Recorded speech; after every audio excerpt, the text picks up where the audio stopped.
स्वर विज्ञान को ठीक से जानने वाला उपासक विपरीत परिस्थितियों में संतुलन नहीं खोता और उन परिस्थितियों को अपने अनुकूल बनाकर उनसे बाहर निकल आता है। स्वर विज्ञान एक ऐसी रहस्यमयी विद्या है जिसको जानने के बाद जीवन में से बहुत सारी समस्याएं स्वतः नष्ट हो जाती हैं।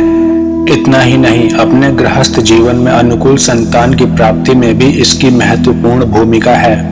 प्राचीन समय में इस विद्या को ऋषियों द्वारा खोजा गया था। उस काल में सामान्य मनुष्य का जीवन स्तर इस विद्या के प्रभाव से काफी उन्नत होता था, परंतु आज के समय में यह विद्या लगभग लुप्त प्राय हो गई है।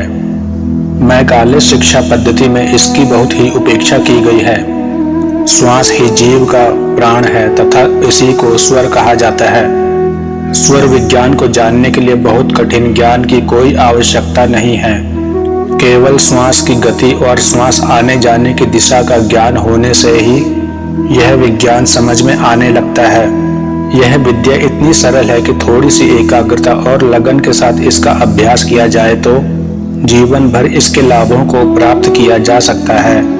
स्वर विज्ञान के अनुसार 3 तरह के स्वर होते हैं। जब श्वास दाएं नथुने से आता जाता है तो सूर्य स्वर और बाएं नथुने से आता जाता है तो चंद्र स्वर और दोनों नथुनों से बराबर चलता है तो सुषुम्ना स्वर कहलाता है। श्वास आने जाने की ये तीनों प्रक्रियाएं ही स्वर विज्ञान का आधार हैं। सूर्य स्वर पुरुष प्रधान स्वर होता है। इसका रंग काला तथा यह भगवान शिव का प्रतीक होता है। चंद्र स्वर स्त्री प्रधान और गोरे रंग का तथा माता पार्वती का प्रतीक होता है।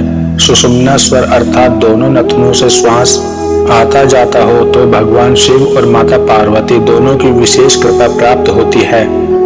ईड़ा नाड़ी को चंद्र स्वर कहा जाता है। यह ठंडी तथा शरीर में बाईं ओर स्थित होती है।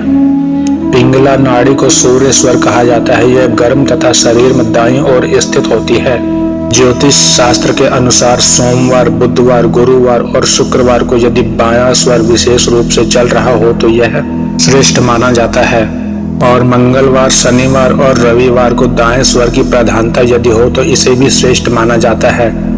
जब स्वर चल रहा हो तो उसे उदित स्वर और ना चल रहा हो अर्थात बंद हो तो इसे अस्त स्वर कहा जाता है। किसी विशेष कार्य के लिए घर से निकलते समय जो स्वर चल रहा हो वह कदम बाहर निकालने से उस कार्य में विशेष सफलता मिलती है। इसी प्रकार जब सूर्य स्वर चलता हो उस समय भोजन करने से भोजन शीघ्र पचता है।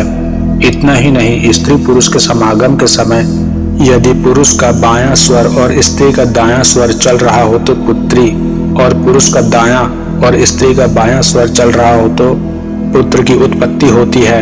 अपनी इच्छा अनुसार स्वर चलाने के लिए विपरीत करवट लेटने से वह स्वर चलने लगता है। अर्थात यदि आपका बायां स्वर चल रहा है और आपको दायां स्वर चलाना है तो बाईं करवट लेटने से कुछ ही मिनट में दायां स्वर चलने लगेगा।